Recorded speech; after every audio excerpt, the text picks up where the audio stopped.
ঢাকার গতিকে বদলে দিতে আসছে এক নতুন অধ্যায়।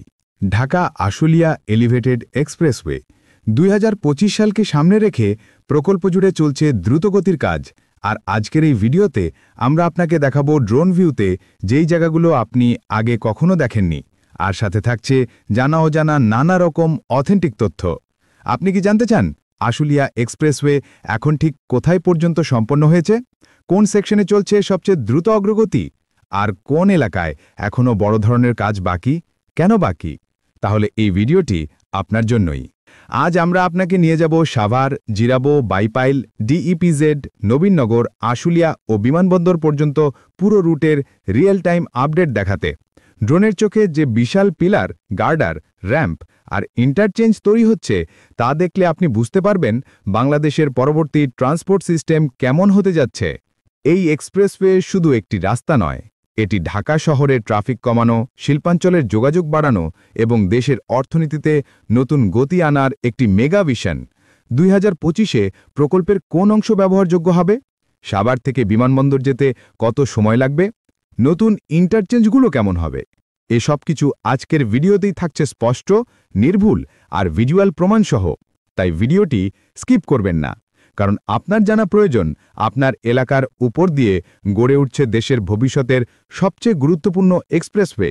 আর আমরা ডিলাইট পরিবার সবসময় আপনাকে দিচ্ছি সবচেয়ে পরিষ্কার ড্রোন ভিউ, গ্রাউন্ড রিপোর্ট আর বাস্তব আপডেট আর অথেন্টিক তথ্য।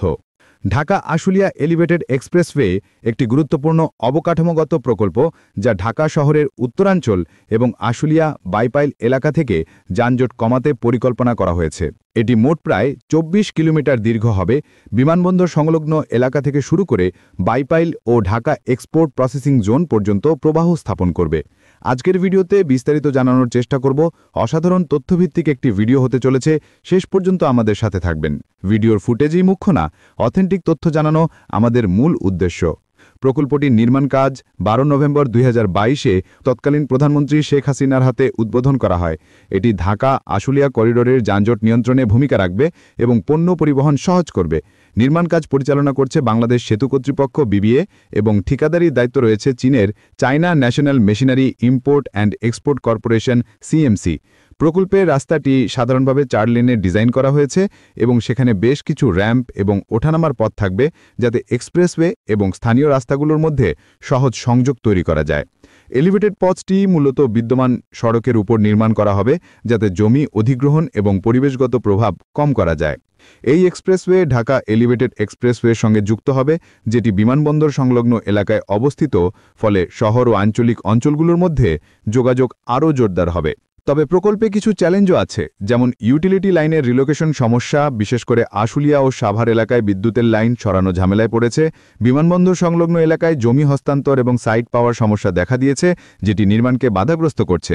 আরেকটি বড় ডিজাইন পরিবর্তন হচ্ছে বাইপাইল মোড়ে একটি ট্রাম্পেট ইন্টারচেঞ্জ নির্মাণের পরিকল্পনা, যা কাজ এবং খরচ উভয়ই বাড়াবে। স্বাস্থ্য ও নিরাপত্তার দৃষ্টিকোণ থেকেও উদ্বেগ আছে। প্রকল্পে ডিজাইন পর্যালোচনা পরামর্শদাতা প্রতিষ্ঠান কিছু সুরক্ষামূলক নির্দেশনা উপেক্ষিত হয়েছে বলে অভিযোগ উঠেছে। এছাড়া নির্মাণ কাজ চলাকালীন একজন শ্রমিকের মৃত্যুর ঘটনাও ঘটেছে, যা সুরক্ষা ব্যবস্থার গুরুত্ব আরও বাড়িয়েছে। অর্থনৈতিক দিক দিয়ে প্রকল্পের বাজেটও বাড়ানো হয়েছে। প্রাথমিকভাবে ব্যয় ধরা হয়েছিল প্রায় ১৬,৯০০ কোটি টাকা, কিন্তু ডিজাইন ও অন্যান্য পরিবর্তনের কারণে এটি ১৭,৫৩৩ কোটি টাকার কাছাকাছি চলে এসেছে। প্রকল্পের প্রস্তুতির অগ্রগতি পরিদর্শনও হয়েছে।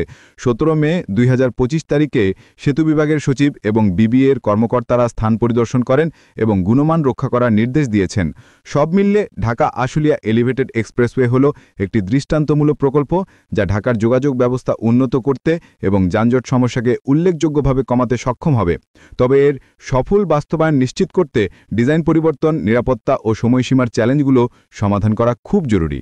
ঢাকা আশুলিয়া এলিভেটেড এক্সপ্রেসওয়ে প্রকল্প যতটা সুযোগ সৃষ্টি করছে, তার পাশাপাশি বেশ কিছু অজানা চ্যালেঞ্জ ও ঝুঁকিও আছে, যেগুলো সাধারণ আলোচনায় তেমন উঠে আসেনি।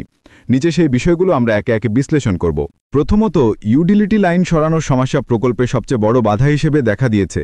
বিদ্যুৎ, গ্যাস, টেলিকম ও পানি লাইনগুলো এক্সপ্রেসওয়ের অনেক অংশ বরাবর রয়েছে এবং এগুলোর পুনর্বাসস্থান রিলোকেশন খুব জটিল, বিশেষ করে আশুলিয়া থেকে সাভার ইপিজেড পর্যন্ত বিদ্যুৎ লাইন নিচে আন্ডারগ্রাউন্ড করতে হবে, যা অতিরিক্ত ব্যয়ের কারণ হবে। দ্বিতীয়ত, ভূমি অধিগ্রহণও সমস্যা দেখা দিয়েছে। আইএমইডির রিপোর্ট অনুযায়ী অনেক জায়গায় জমি এখনও প্রকল্প কর্তৃপক্ষের কাছে হস্তান্তর করা হয়নি এবং নতুন নকশা পরিবর্তন করায় অতিরিক্ত জমির প্রয়োজন পড়েছে, যা কাজের গতি ধীর করে দিচ্ছে। তৃতীয়ত, বিমানবন্দর সংলগ্ন এলাকায় সাইট অ্যাক্সেস বা প্রবেশাধিকার সমস্যা রয়েছে। কাওলা ও 0 পয়েন্ট অংশের ঠিকাদাররা পিলার ফেলার জন্য জমি পায়নি, কারণ সেটা বেসামরিক বিমান চলাচল কর্তৃপক্ষের জমি। এই কারণে প্রায় 650 মিটার অংশে কাজ থেমে আছে। চতুর্থত, নকশাগত পরিবর্তনও বেশ ঝামেলা তৈরি করছে। যেমন বাইপাই লঞ্চে নতুন ট্রাম্পেট ইন্টারচেঞ্জ যোগ করা হচ্ছে, যা পূর্ব নির্ধারিত ডিজাইন থেকে আলাদা। এছাড়া এক অংশে নদীর শ্রেণী পরিবর্তন হওয়ায় ব্রিজের উচ্চতা বাড়াতে হয়েছে। এই নকশা পরিবর্তন শুধুমাত্র ব্যয়ই বাড়ায় না, বরং সময়সীমাতেও প্রভাব ফেলতে পারে।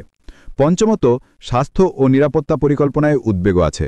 ডিজাইন পরামর্শকতা প্রতিষ্ঠান টাইপসা বলেছে, ঠিকাদারি প্রতিষ্ঠান কিছু বাধ্যতামূলক নিরাপত্তার নির্দেশনা মানছে না। এই ধরনের নীতিমালা উপেক্ষা করা খুব বিপজ্জনক হতে পারে, কারণ নির্মাণ কাজ চলাকালীন শ্রমিক এবং ভবিষ্যতে যানবাহন চালকদের সুরক্ষা ঝুঁকির পড়ে। ষষ্ঠত, প্রকল্পের মান নিয়েও প্রশ্ন ওঠা আছে। কিছু প্রতিবেদনে বলা হয়েছে, ঠিকাদারি প্রতিষ্ঠান নিম্নমানের কাজ করছে। মান যদি অতিরিক্ত ছাড় দিয়ে কাজ হয়, তাহলে ভবিষ্যতে মেরামতির খরচ অনেক বাড়তে পারে এবং এক্সপ্রেসওয়ের দীর্ঘস্থায়িত্ব প্রভাবিত হতে পারে। সপ্তমত, পরিবেশগত ও জনস্বাস্থ্য প্রভাবও পুরোপুরি উপেক্ষিত নাও হতে পারে। আইএমইডি রিপোর্টে বলা হয়েছে, ধূলিকণার নিয়ন্ত্রণ ব্যবস্থা প্রয়োজনীয়ভাবে কার্যকর করা হয়নি, যা আশেপাশের বাসিন্দাদের স্বাস্থ্যের জন্য ঝুঁকি। আবার প্রকল্পের পরিকল্পনায় নয়েজ ব্যারিয়ার রাখার কথা বলা হয়েছে। প্রকল্পের ফিজিবিলিটি স্টাডি অনুযায়ী এক্সপ্রেসওয়ের প্রথম অংশে এবং আশুলিয়া বাজার এলাকায় ক্র্যাশ ব্যারিয়ারের পাশেই শব্দ নিয়ন্ত্রণ গড়ে তোলার পরিকল্পনা আছে।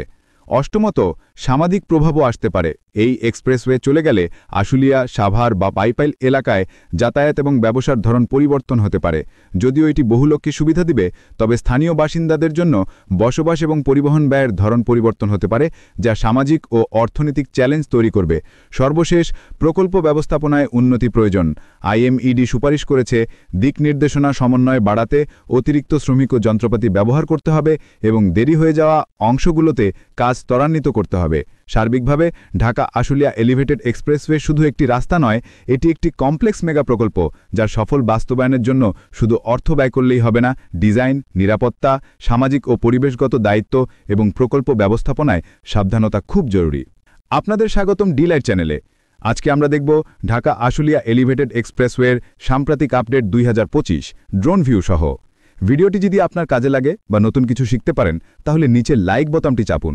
আপনার মন্তব্য দিয়ে জানান আপনি কি আশা করছেন এক্সপ্রেসওয়ে কখন পুরোপুরি শেষ হবে। নতুন আপডেট পেতে সাবস্ক্রাইব করতে ভুলবেন না এবং ঘন্টার আইকন চাপলে নোটিফিকেশনও পাবেন। আজকের ভিডিওতে দেখলেন ঢাকা আশুলিয়া এলিভেটেড এক্সপ্রেসওয়ে 2025-এর সাম্প্রতিক আপডেট। আপনি যদি ভিডিওটি পছন্দ করেন, তাহলে নিচে লাইক দিন, মন্তব্যে জানান আপনার মতে এক্সপ্রেসওয়ে পুরোপুরি কখন শেষ হবে। সাবস্ক্রাইব করুন ডিলাইট চ্যানেলটিকে। চলুন আরও দারুণ আপডেটের জন্য সঙ্গে থাকুন। ধন্যবাদ সবাইকে।